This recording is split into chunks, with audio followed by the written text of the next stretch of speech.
The following is a presentation of TFNN. It is now time for the Tiger Technician Hour with your host, Basil Chapman.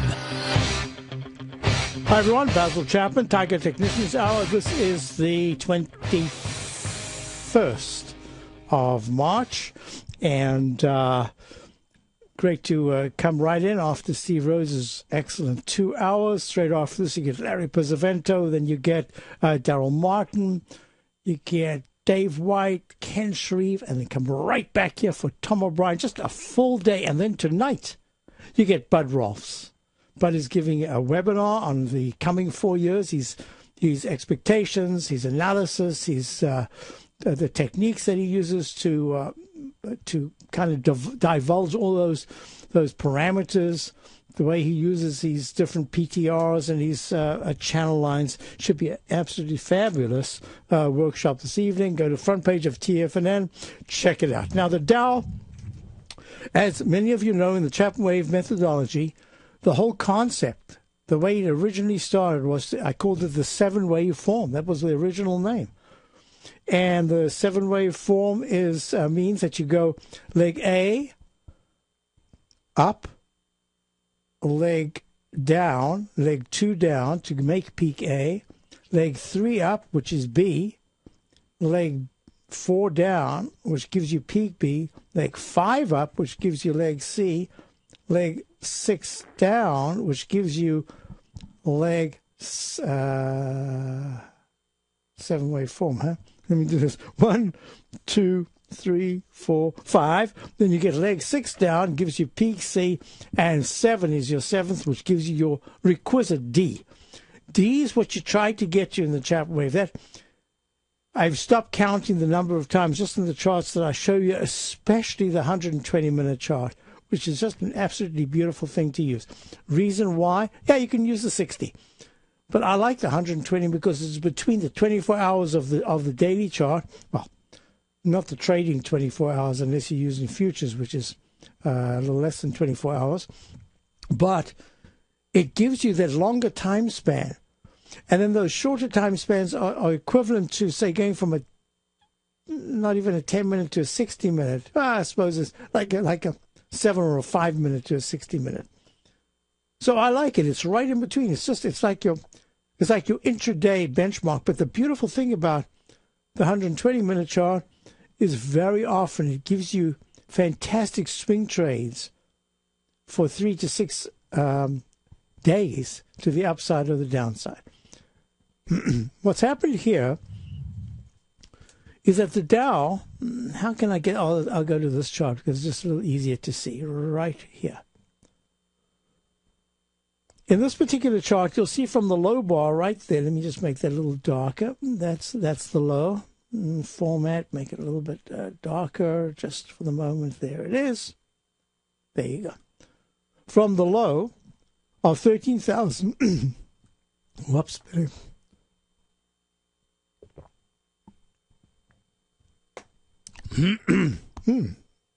interesting. There's going to be a little problem here. A little frog in the throat. That seems to be more like a bullfrog than just a little frog.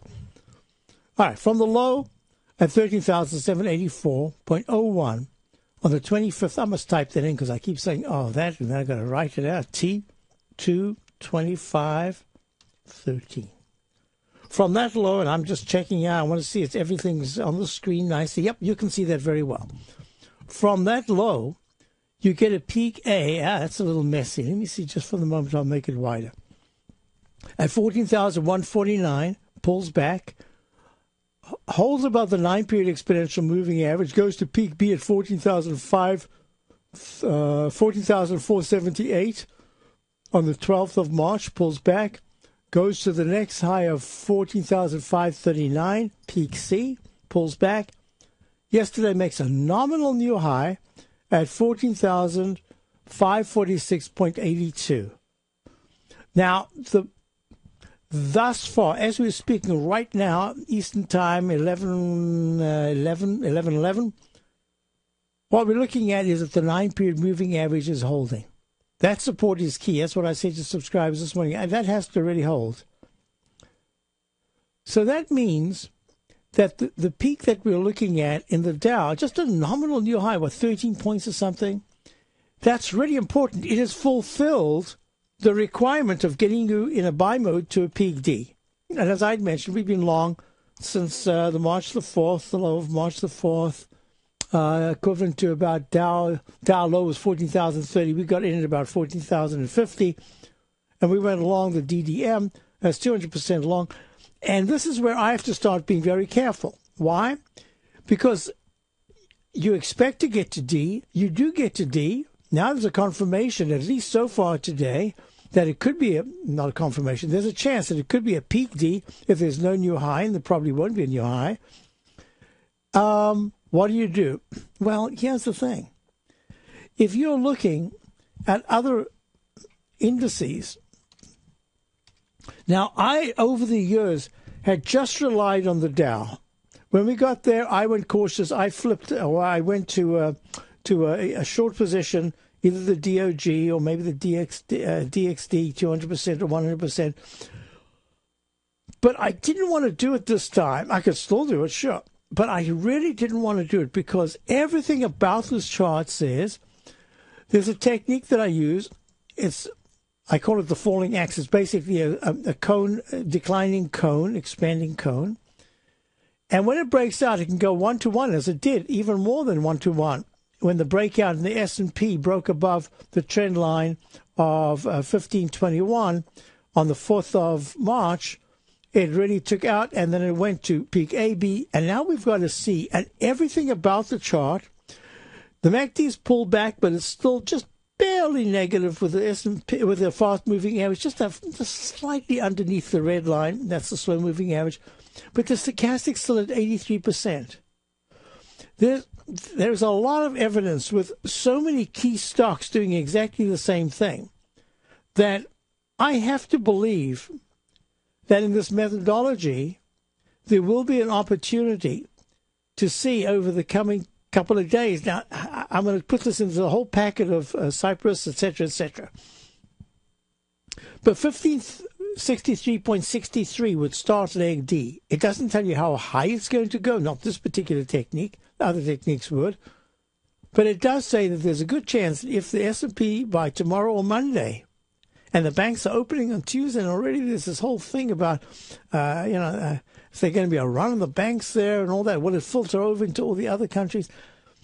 So far, most of the time, we've been able to garner from information coming out beforehand that somehow or other they'll resolve it by pushing the can further down the street.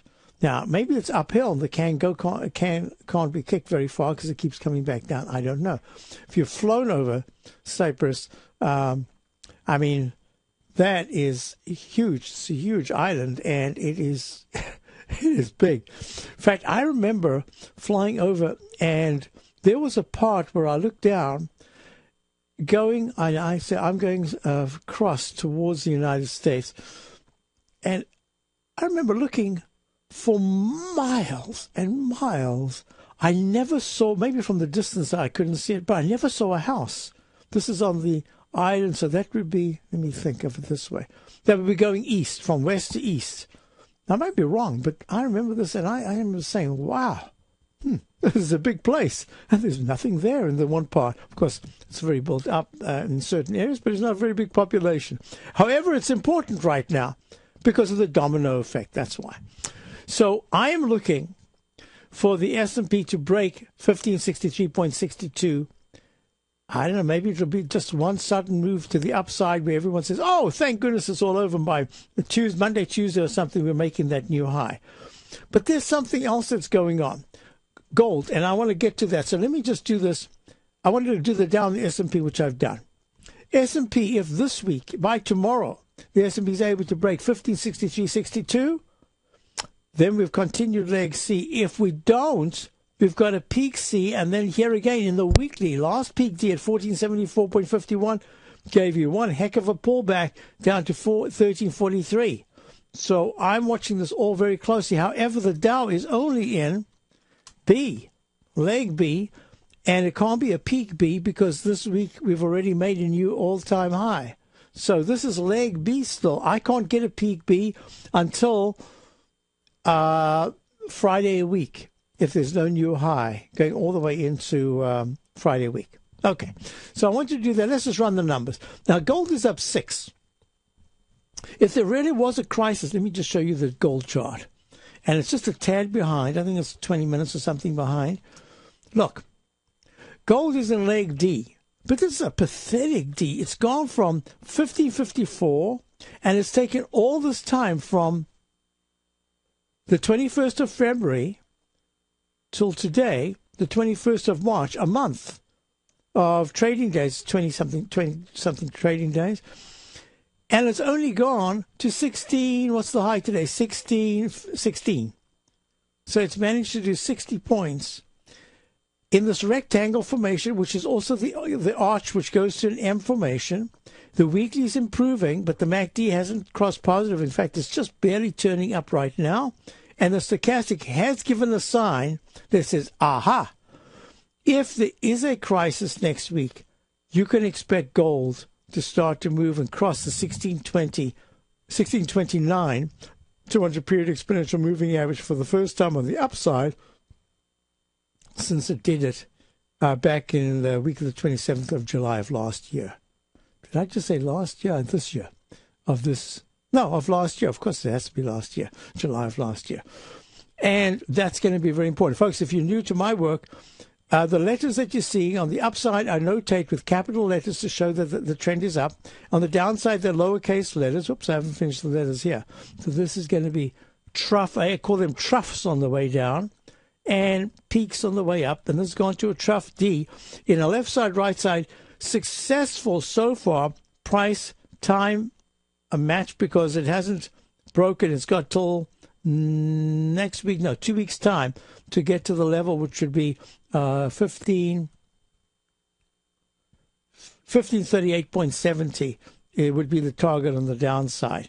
And it's gone until next week. Otherwise, it has to be extended to the right. In the meantime, that's what we're looking at so far. It's successful, and that's a good sign. Monthly chart is still very poor in the, let's take the GLD, for example. So we've got gold up 7 at 16.14, got silver up 40 cents at 29.20, platinum's up 1, you've got a high-grade copper back down, it's down 90, 90, it's at 3.43. Crude oil is at 92.96, but bonds are only up 3/30 seconds. The dollar, let me just quickly go to the dollar, and then we'll cover a bunch of things at 877-927-6648. Love to take your calls. This is a very interesting pattern. The dollar made a peak E, but at this particular point, all it's doing is making, this is even more important, all it's doing is making an oval formation. Wow. Okay. I'll be back. Basil Chapman, 877-927-6648. The Dow's down 56. S&P's down 7. I kind of like what's going on at this moment. Maybe I won't in the next hour. And I've got some questions. I've got a lot of emails that I've got to answer. And I've got questions in the deck. You've always taken the long view when it comes to investing, but what if there's an opportunity right under your nose? What if you could be more responsive to market trends to seek to boost your portfolio performance right now while seeking to reduce your overall risk? At Direction Funds, we connect investors with alternative strategies that seek to maximize their returns. Smart investors deserve smart alternatives. Find yours at directionfunds.com. An investor should consider the investment objectives, risk charges, and expenses of Direction Funds carefully before investing. The prospectus and summary prospectus contain this and other information about Direction Funds. To obtain a prospectus or summary prospectus, please contact the Direction Funds at 800-851-0511. The prospectus or summary prospectus should be read carefully before investing. Investing in index funds may be more volatile than investing in broadly diversified funds. Distributed by Rafferty Capital Markets, LLC.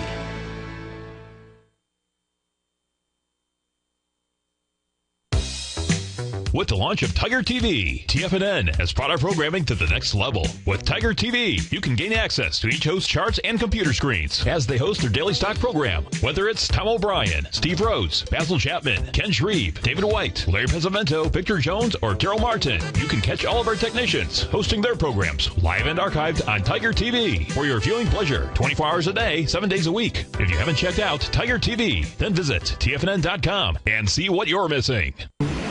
McEwen Mining is a high-growth, mid-tier producer in the Americas with a market capitalization of $1 billion. Experienced mining executive Rob McEwen, as chairman, CEO, and president, owns 25% of the outstanding shares of McEwen Mining and has put in place an ambitious business plan with the goal of qualifying for inclusion in the S&P 500 by 2015. With $70 million in cash and liquid assets as of the end of 2012 and completely debt-free, McEwen Mining is poised for growth. Production in 2013 is forecasted to grow at 24%, reaching 130,000 gold equivalent ounces. And over the next 3 years, McEwen Mining projects that their production will increase to 290,000 gold equivalent ounces, almost a threefold increase from last year's totals. If you'd like to find out more about McEwen Mining, click on their banner on the front page of TFNN.com or check them out on the NYSE or TSX under the symbol MUX. What type of investor are you? Conservative, moderate, or aggressive? No matter your investor personality, your overall portfolio should reflect your financial goals, time horizon, and your risk tolerance. Help ensure your portfolio is appropriately invested with an asset allocation plan from Morgan Stanley Wealth Management. Simply picking the right stocks is not enough. Research has shown that choosing the right proportions of stocks, bonds, and cash is essential to the success of your long-term investments. Morgan Stanley believes a carefully selected portfolio can lower volatility and increase investment return potential. Find out about what an asset allocation and a Morgan Stanley Wealth Management financial advisor can do for you. Call Angela O'Brien, First Vice President and Financial Planner of the Clearwater, Florida branch at 727-441-6108 today to discuss your personal financial needs. Asset allocation does not assure a profit or protect against loss in declining financial markets. Investments and services are offered through Morgan Stanley Wealth Management, LLC. Member SIPC. Many of our new listeners have heard about the Tiger's Den, but wondered, what exactly is it? The Tiger's Den is a lively community where professional traders and investors can meet, exchange ideas and information in a comfortable, moderated atmosphere. Hear all of your favorite TFNN shows, plus see all the charts as they happen, live during those shows, and have access to all those charts. You can test drive the Tiger's Den, absolutely free, for 30 days. It will greatly enrich your knowledge of these markets. Details on the Tiger's Den are on the front page of TFNN.com. This segment is brought to you by BackTech Environmental. For more information, just click the BackTech banner on the front page of TFNN.com. Hi, everyone. Basil Chapman, Tiger Technicians out. Dow's down 50, S&P's down 6. Nice comeback. Buy the dips, buy the dips, buy the dips. Wow, what a mentality. This is that stalk leg formation that says that every time there's a decline, there's buying pressure. There's just buying pressure. There's buying pressure. I think we've got a little bit longer to go, and then I think we're looking at selling pressure. A lot of stocks are extremely toppy right now. I'll give you that assessment a little later on. I first want to go to our first caller. We've got Tom in Tampa. Hi, Tom. How are you? Good, Basil. How you doing? I'm doing well, thank you. Yeah, I'm short up to my eyeballs. I wanted to look at this. Whoa, then you didn't want to hear what I just said, right? Yeah, well, that's all right. Hey, that's what makes the market, as Tom O'Brien would say, right? Absolutely. You know what? I think that this is a time where selective. I'm also short. We in my opening call, we have a short that I better check it, otherwise I'm liable to talk out of turn. Which is down nicely from where we shorted it at. And that's, I think, the way you need to do it. And we're getting closer to the period where I'm looking more at the short side than the long side. However, you wanted to look at? I want to take a look at KBX. Don't own it, but I'm in the camp with all the stuff going on over in Euroland that we could see this gold market take off here to the upside. I mean, it's just coming from me. But does this thing have a bottom here? Let me just ask you, this is Kimber Resources, Inc. I don't think I've ever done any work on this at all. Thank goodness, because it's trading at 21 cents. Right. However, let me just ask you, do you know what they do? It's a gold sector. It is in the gold sector. Now, here's my question to you. At 22 cents, 22 cents, the most recent low was the low of, in fact, was the all-time low is 19 cents. Yeah. Back in 2003. It's been as high as $3.43. This is obviously a company that's not working all that well, because otherwise it would have had a much better premium. The low recently is 17 cents, so it's made an all-time low. Most importantly, this is what I'm going to suggest to you. There are better looking stocks, because this has had such a waterfall cascade in the weekly chart that it has to get up to 27 cents before it even touches the 9-period moving average, which doesn't sound like much, but 6 cents on a 21 cent stock is 12%. Now, Right. what I'm looking at here is, if you put this in your overall portfolio and you just had it as like an option, Right. with the knowledge that at 17 cents, it's testing its all-time low. Maybe it can go a tad lower than that, but probably this is the range where it's going to hang around for a little bit unless it's going to go insolvent. I think there are other stocks that are a little more expensive in the gold sector that I happen to like, that have a very low price, like in the 1s and 2s. But if you're interested in this, I'm going to recommend that you treat it like an option, saying, you know what, this is an option. The only way it's going to expire is when the company expires. And so far, it's managed to survive.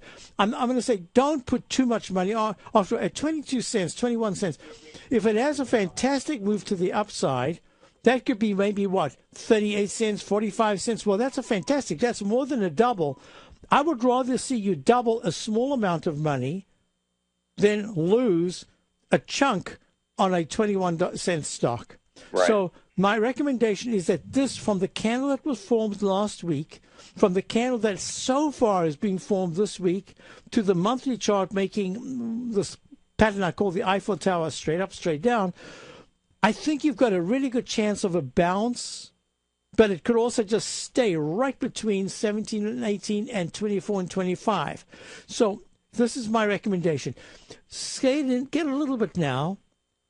Let it rise just a little bit. If it can get to 23 and then pull back to maybe 21 and then close at 23, that's a better sign. Don't get too excited. Start a small amount and add another small amount, but treat this as really a very insignificant part of your portfolio. If it succeeds, it means you've made money on a certain amount of your investment, and that's really what you want to keep doing. So treat this like just a single run. You're not trying to get a home run, and even if you do get a home run by doubling, it isn't that amount of money that's going to make such a difference, but it'll be very nice, because if it turns and it suddenly keeps going, then you've got yourself a stock that started off as a spec, that went to a short-term buy, that now, because of the weekly, is more an intermediate-term buy, and you might be getting it close to the low. I don't know. I don't think so, but that could be the case. So don't get excited. I think you've got your eye on something here that has the potential to have a nice percentage gain, but it's also a stock that could get stuck and then go down, and the company could go bankrupt. It doesn't look too great. So my preference would be to go for the old-timers that you know that have been smacked down, like a Great Panther Gold, or a RBI. What is RBY? RBY. One of those things, which I think is a much better backdrop. I hope it helps you, Tom. Yeah, that's great. I was thinking I'd even put a stop in there around 16 cents. So. Well, they will take you out, but you can do that. So actually, it's a good test to see if they do. If they don't take you out, that'll be good. Okay. TFNN legend Bud Rolfs has come out of retirement to bring you a special report and a one-time only webinar that will show you what's going to happen in the markets over the next 4 years. Bud Rolfs is the former chief technical analyst of the Tiger Trading Post at TFNN and is a true market innovator who has taught thousands of students how to read charts and be more successful traders. Don't miss this chance to learn from a TFNN legend and get this timely market advice that will put you on the right side of the market for the next major move. Plus, he'll show you his expert analysis on the current major markets and explain the technical setup that is predicting a move of over 50%. We're offering this one-of-a-kind special package for only $179, and the moment that you sign up, you'll gain access to Bud's 11-page executive summary where he provides you with the keys to his market call and prepares you for his live 90-minute webinar on March 21st. Don't miss this one-of-a-kind offer. Sign up today on the front page of TFNN.com. Just recently, on December 28th, Market Insight subscribers were advised to go long the QQQ, the NASDAQ 100 ETF, on December 28th at $63.91, and only 2 trading days later, after a huge jump in the market, Market Insight subscribers were advised to sell the QQQ at $66.64 for a $2.73 or 4.27% profit to start off 2013. At the same time, Tom O'Brien had advised his clients looking for a more leveraged trade that they could have initiated a position in the QLD, the ProShares Ultra QQQ ETF, and over the same 2 trading days, Market Insight subscribers were able to lock in a $4.48 profit or an 8.47% gain in just 1 trade. Get your 2-week free trial to Market Insights today by visiting the front page of TFNN.com. Cancel at any time during your free trial and pay nothing. Don't miss out on the next great trading opportunity in 2013. Act today.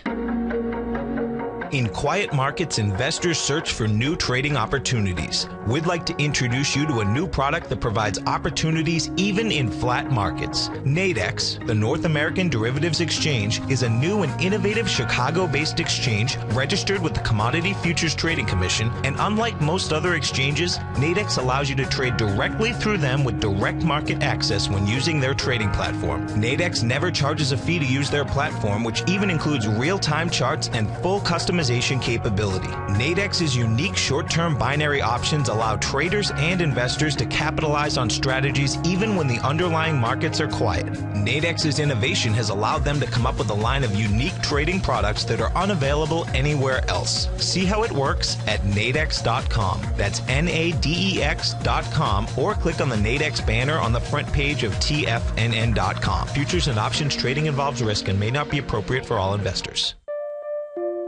Daryl Martin coined the phrase diagnostic trading, and we're happy to announce that his diagnostic box spread analyzer has finally been released. The Diagnostic Box Spread Analyzer helps you easily identify the best box spreads on Nadex in seconds, plus you receive access to the diagnostic deviation levels, as well as step-by-step training videos teaching you how to trade Nadex spreads so you can quickly master the mechanics of this simple yet powerful trading instrument. By pulling live data from the Nadex exchange, the Diagnostic Box Spread Analyzer does all the math for you, calculating risk, reward potential, distance to break even for both outright spreads and spreads used to hedge the underlying market. Visit the front page of TFNN.com today to get your 2-week free trial to Daryl Martin's Diagnostic Box Spread Analyzer and gain access to the valuable information it can provide when trading the Nadex box spreads. This segment is brought to you by Harmony Gold. For more information, just click the Harmony Gold banner on the front page of TFNN.com. Hi, folks. Basil Chapman, Tiger Technicians Hour, and we're going to do a couple of things right now. Have to do those emails that I got yesterday, day before yesterday and yesterday. The question was, I'd spoken about UPL, of course, something Ultra Petroleum or something like that, UPL. And the question I had was, where was the instant restart in the monthly? Well, the instant restart is a technique I developed years ago. It's the only way I could figure out why a certain pattern unfolded the way it did. There was always a G/C, and I thought, G/C, and then eventually it would make a D and then fail. And then I figured, you know what? It's unfinished business. It picked it up. It was the old buy mode had not yet completed, and then it had to complete. And when it finally did complete, it gave a huge pullback. That's how I discovered it. Well, that was the high bar. This is for Bill. June 2003, UPL monthly chart made a high of 650. The next month, July, the high was 649. And the wick went a little bit under the actual candle of D, but it was just a minor wick. And the very next month, August, it broke out. That's an perfect instant restart with a MACD strong, stochastic strong, and it went to a brand new buy mode, went to peak D, and then it spiked up to a round number high of 70 at peak E on the in January of 2006. That was that question. Microsoft. Was it 3 drives to the bottom? Uh-oh. Anyway, my analysis was that Microsoft, which is trading at $28.15 right now, down 17 cents, had a huge pullback and then a long stair-step move to the upside. The last peak I had, and then it broke down from the 200-period moving average on the 7th of November of last year, and that opens at 29.53, closes at 29.05. It was goodbye after that, all the way down to 26.26. Well, what happened was it made a dreaded H successful test, C1, C2. It ended up going to a peak D. Then it went very quickly to an A, B, C, D. And now, what is it doing? Look how beautiful these moving averages are. If you understand how spectacular and how well you can use these moving averages, you will know that, in fact, what happens is that some of them you use right away, like the black line is the 9-period moving average. The 200-period, this orangey color, you don't even think about it until it starts getting, once it gets close, it's like an attractor. It brings the price closer and closer. However, that attractor works both ways, because once it breaks above it, as you saw with the doji candle of yesterday, that it sticks there. It's like glue. And even if it had to go high, even if it got a brand new buy mode and went to about the 20, see, it's filled the gap now, the gap low from the 12th of November at 28.21. That has just been 28.21. That was filled quite a while back on the 5th of March. And now we're just testing and testing. So as a dividend stock, I'd say fine. As a play on the upside, I'd say, I think there's just a lot. There are better stocks. Maybe in the next down move, it doesn't go too far down. So if you think of it more as a dividend play, okay. But you need to have got in a little earlier, because I don't think there's all that much to the upside in this particular stage. The weekly chart is in leg, made a peak C. It just needs to get above 28.54 to make D, but that 200-period moving average of 28.35, it's going to be there for a while. Now, if you ask me in 2 to 3 weeks' time, after we've had a pretty darn good pullback, if we do, what we're looking at, I would say to you, I like this very much. I think that it is acting well enough that it could go to a peak D in a very narrow, small, tight chart formation, and then pull back and do some retesting between 27.54 and 26.30. And if it holds really well during that period, the next move up, it could start another nice, secure, steady move to the upside. I just don't see it as a play. I think the monthly chart has made a major hat-trick top, and I just don't think it's worth considering as a real good percentage play other than a dividend stock. That's it. Now, the next question I had was UPLID. Oh, UNG. Now, UNG, this is the natural gas ETF, had a beautiful move. Actually, we identified this at the double bottom low. I probably should have given it to subscribers as a pick. I'm never comfortable with this ETF. I think it's changed its stripes, but it used to be so devastating. It used to just fail and fail. Now it's breaking out. You see how the 200-period moving average in the weekly chart, in the daily chart, the moment it broke down on, I think it's the same date, 11/28, just about a week later, of last year, it broke down, and it broke under the 9-period moving average after making a peak B minus, and then it goes to 21.73 is the high, and it closes at 21.32, and it's goodbye after that, all the way down to 17.38. So it's had a fabulous move, 4.30% or something like that, 27%. This is a leg E, and I don't see anything negative right at this particular time. So, yeah, this could even have recycled up. This could be A/B. I would just do this. If you're in it, stay long. 20.58 is the 200-period moving average, and I would even go to so far as to say 20.58 to 20.22 is the major support that I'm looking at. But so far, MACD is good, 98%. MACD is good, stochastics at 92%.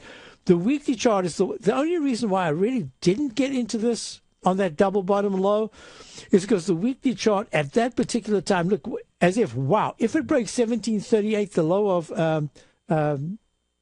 January, the week of January the 11th, that would be really poor action. But instead, it didn't. It held beautifully. So this is good. It's had a successful test. My target on the upside would be 2306, which was the high of the 23rd of November. But that's only if this recycles up in E. I'm not sure it's going to do that. So it might have to take a breather in the weekly before it can get much further. So that's that. Then I had a question about XLP. XLP was in the den. XLP is acting really well on the daily chart. This is leg D. XLP is the select S&P Select Consumer Staples Spider Fund, holding the 9-period moving average, leg D. Now, this is because it's leg D. I have to say that the stochastic at 78% is under 80%. That makes me just a little cautious yet. But the most important thing that I'm looking at is that the leg D that's forming right now, 39.13, it just needs 2 cents more today and it extends leg D. If that leg D extends, I hope this is the, no, this is not, this is the, oh, let me see if I can just find my 120-minute, yes, my 120-minute chart. A, B, C, that'll be leg D in the 120-minute chart as well. I'm going to say that this is very much like the other indexes that I'm watching. This is very much like the down that is leg B in the weekly. It could have recycled. It could be a leg F. I'm calling it B because everything's so strong. It's leg D in the monthly. I love the action. I just want to do IYC because IYC is the consumer, that's the U.S. consumer cyclical sector trust, which is in leg C in the monthly. I have to tell you, these charts are just fantastic charts. And the weekly chart of the IYC, if by tomorrow it can get above 96.85, it extends this leg E up. And you've got a falling axe formation here in the daily. Well, I could be totally off the wall wrong about this, but there are a lot of charts that are got the falling axe and going to break out to new recovery highs. In this case, it would be an all-time high. No, I like it, so let me just quickly run it down. The daily is in leg D on the XLP. The weekly is in leg B, and there's a channel, a long-term channel, which is just about to be pierced to the upside. I'm calling that red for now, because that's usually the resistance area. And then I'm going to make a green one just above it. It's a little unusual. It's another technique I have, but I'm just putting it in here to show you what I'm looking at. The weekly chart says this is great action between here and next week, but between here at 39.12 and 39.62, that's the area that you've got to be watching closely. If it breaks and closes above that next week, that's very, very good action. Then you could get a pullback in the daily chart, but I'm impressed so far. Now, okay, and then in the den again, we had JP Morgan. JP Morgan, this is a stock that we had a fantastic gain on the put side on Thursday and Friday. Well, actually, it was Friday. We put it on at 10 cents on Thursday and got out at 40 cents and 75 cents. Huge gain there. JP Morgan is not acting all that well. I think the weekly chart is making a peak E, and that's just the heads up, which kind of corresponds with what I'm looking at here, that possibly we're getting closer and closer to some kind of a decent percentage pullback. That's the way I'm looking at it, but I haven't got the signal yet. But JP Morgan says if it closes under 48.50 on a weekly chart, then the candle to look at would be the candle of the week of the 1st of March. 49.55 was the high, 46.85 was the low. I'm going to be watching that really closely. I still think JP Morgan's got upside potential, but it needs to take a breather first, and it's failing at a peak C minus if it gets underneath the candle of a few days ago, 48.68. So if you're long, I would just say make sure you got some kind of a stop in at 48.50. If you are short, make sure that it doesn't go above 49.67, because if it does that, it's going to try to tackle 49.99, the high of the candle of the 19th. But would I be buying or selling? I'd be doing nothing right now.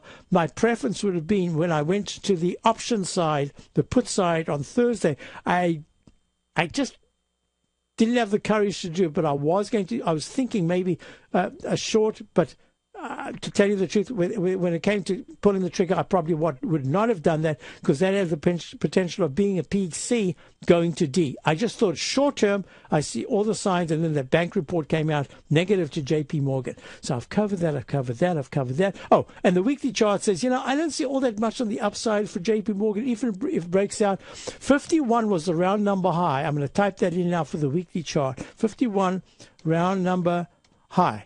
If it closes above 51, and it can do that for 2 out of 3 weeks, it's going much higher. My suspicion is that it might go above 51. It'll close below 51 by Friday a week. I think it's in a consolidation phase, and I would say that 46 to 51.5, if it can break 51, that's the range. In fact, I'll draw it in right now. There's my range. Maybe it'll turn into an oval formation. In the meantime, I'm putting it as a rectangle. So I hope I answered that question. Then the dollar. The dollar, I wanted a little more work on the dollar. DXY is acting really well. It's walking the 9-period exponential moving average. There is a chance that it's forming the golden egg, that oval formation. Did it once, maybe it'll do it again. Most importantly about this is at the moment it breaks 83.17, that was the high at peak E on the 14th of March. If it can break that, what it says is, I'm making a high-level consolidation, and I've broken to the upside. The weekly chart is still extremely strong. Monthly chart is improving, but the stochastic's still lousy. But the MACD, the fast-moving average, says there could be a bounce even to the high of 84.10 made in July of last year. If it breaks 84.10, for the first time we can start looking at the 200-period exponential moving average in the monthly of 86.83. Now, this is fascinating because you know that the Fed is still trying to bonk, knock the dollar down. So if the dollar is fighting the Fed, unlike bonds, which can't fight the Fed because the Fed has the money, and that's why bonds have not broken down. I'm waving my arms. At this particular point, I have to still consider that bonds have a trading range set up. They should be breaking down. They're not. They have a trading range set up. Have a look at this. Here's the triple yield. Oh, I was talking about the dollar. Huh? Well, all right. I'm just bumping over to the yields. This is my triple yield chart that I show my subscribers every week. Peak E was made. Every other peak E has had a huge decline, a D or an E. This one so far is having a high-level consolidation. Peak E in the 30-year, that's white, weekly chart. Peak F, there's no other way I can count it. Peak F in the weekly of the 10-year note, and 5-year note is at peak E. So now what's going on? The market is moving higher as bonds, money is supposed to come out of bonds and go into stocks, and I believe it is slowly doing, very slowly. The mentality has changed, let's say, but you still got to see that price movement. So when we're looking at this, I'm saying to myself, wow, is it possible that the Fed really is absolutely determined to keep bonds here? That means that there's no real big trade on the TBT. I've got to get back to the dollar. The TBT, it too is in a trading range. But if you can trade it from the upside, peak E, I think I've got in the weekly chart, but the stochastic and MACD are good. The monthly looks just, that's a 200% short bond. The monthly is still just flat. There's nothing there. I'll be back. We'll talk about it. Basil Chapman, 877-927-6648. I'll be right back. Recently, Basil Chapman has had some outstanding trades in his newsletter, The Opening Call. Each morning by 9 a.m., Basil uploads his newsletter to the TFNN servers so that his subscribers can access his expert trading advice. Basil gives his take on the direction of key indices and updates any active trades that his subscribers are currently in. Just recently, Basil subscribers closed out a short position in Chipotle Mexican Grill, CMG, for more than an $86 profit per share, over a 20% gain in just one position. If you'd like to try out Basil Chapman's newsletter, The Opening Call, then visit the front page at TFNN.com and click Trading Newsletters. There you'll find Basil's newsletter, The Opening Call, where you can request a free sample copy. Also, don't miss Basil's program, the Tiger Technicians Hour, Monday through Friday, 11 a.m. Eastern, on TFNN.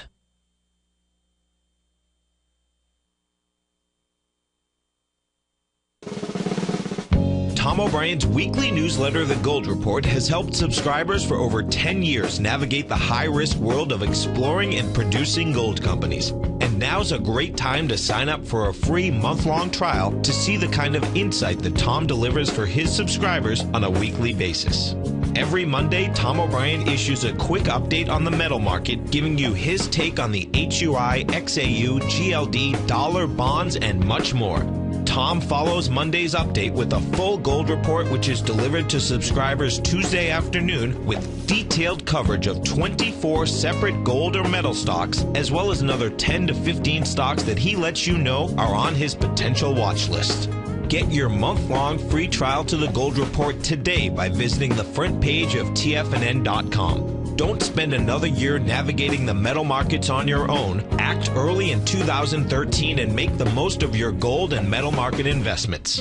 David White's newsletter, The Technology Insider, is focused like a laser on finding the next big things in technology. If you had invested only $10,000 in Microsoft in 1986, you'd have been a millionaire by 2000. Disruptive technology like Microsoft's is the key to these massive long-term profits, and the Tech Insider is the vehicle from TFNN to capitalize on these opportunities. This is the go-to newsletter that identifies, monitors, and profits on mostly little-known cutting-edge companies with great long-term prospects. David's experience is as an inventor of Emmy-winning animation products for TV and Hollywood that propelled a company public. Match that with 14 years as a full-time trader, and he's uniquely qualified to guide you through the light-speed world of ever-evolving high-tech. If you're ready to ride the next big technology bull market for less than $40 per month, log on to TFNN.com and get your 2-week free trial to the Technology Insider. Get in on the ground floor of the next big thing today.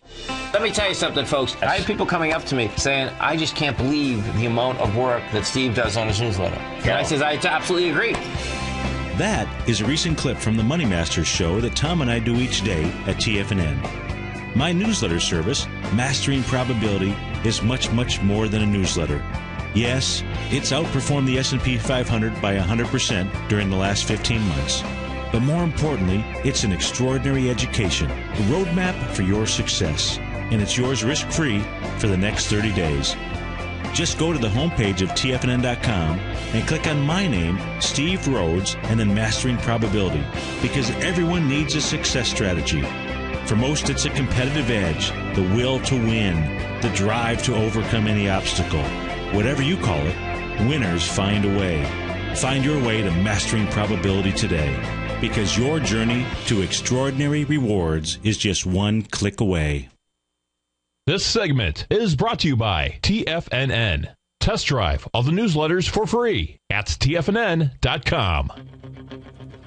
Hi, everyone. Basil Chapman, Tiger Technicians Hour, and we're in the final segment, so let me just do this. I want to finish up on the dollar, but quickly, I did want, in the den, Sat wanted to know about CBT. CBT is Cabot Core. Now, this has been a fantastic company over the years. Just a long-lived company that just seems to constantly have long inclines and then sharp declines. And this is exactly the pattern I'm looking at right now in the monthly chart. And the last peak of the major peak that it made back at 49.87 in April of 2007, when it tested it at 48.77. I love the way that you can make 100% move all the way back and retest, and then you come back down. But this time it came down to the 200-period moving average, and it's making the pattern that I call the H pattern. And that makes me a little nervous. That's the monthly chart. So the monthly chart says, hey, on a monthly basis, if you close underneath that wick, 32.57 was the low in October of 2012. That's not good, because the next level of support will be somewhere around 31.70. So let's go to the weekly chart. That's the major tide. Major tide says, I'm trying to move up, but I'm in the middle of a tide that seems to have been going down, and it's right there. The breakers are just kind of flat right now. But the weekly tide says, I'm almost getting to the low tide point of 32.57 back on October, the week of the 26th of October. CBT is a symbol. It's trading at 34.69. So the question, and on the weekly chart, there's a beautiful cup formation that becomes, in the ChapmanWave methodology, if you fail at the top in this cup formation, if you go back 1/3 to a half the way down, there's a real good chance that you're going to test the bottom. So there's nothing here other than the 200-period moving average as support. So I'm suggesting that 34.90, well, just 30 cents higher than we are now, is going to be the most important magnet level up and down. And 37.09 is the 9-period moving average. It hasn't broken above. And that on the downside, if it closes under the wick of 34.19 was the low this week. If it closes under there by Friday or even next week, if it starts to move, then the Roman candle wick of the 26th of October at 32.57, that becomes a target. Now, on the very short term, it says, hey, if you want to take a chance, the MACD and stochastic are flat. There's no real sign of energy. But because it held the low of 34.19 from 2 days ago, today's low is 34.26, if it's able to get to 35.43, there's a chance that it could try for the channel line, and that channel line resistance comes in around about 36.87. That is far away at this particular point for this particular stock. If you had to ask me, would I buy it or would I sell it? I'd say, you know what? I'm not interested in buying it right now. I probably would even think of it as being a short for a quick 2 to 3 points down if it gets up to 35.43 and then makes an arch formation, starts to look like it's coming down, because it looks to me like that time it's probably going to take out the 34.19 low. So I hope that helps you. If you're long, I would put a stop. I don't know if you're long or not, but if you put a stop in, just to be safe, like at least some of your position must have a 34.02 to 33.90. Some of it must have a stop. Even though I think the magnet of the 200-period moving average in the weekly chart says, hey, even if you go down, you're going to come back and retest that.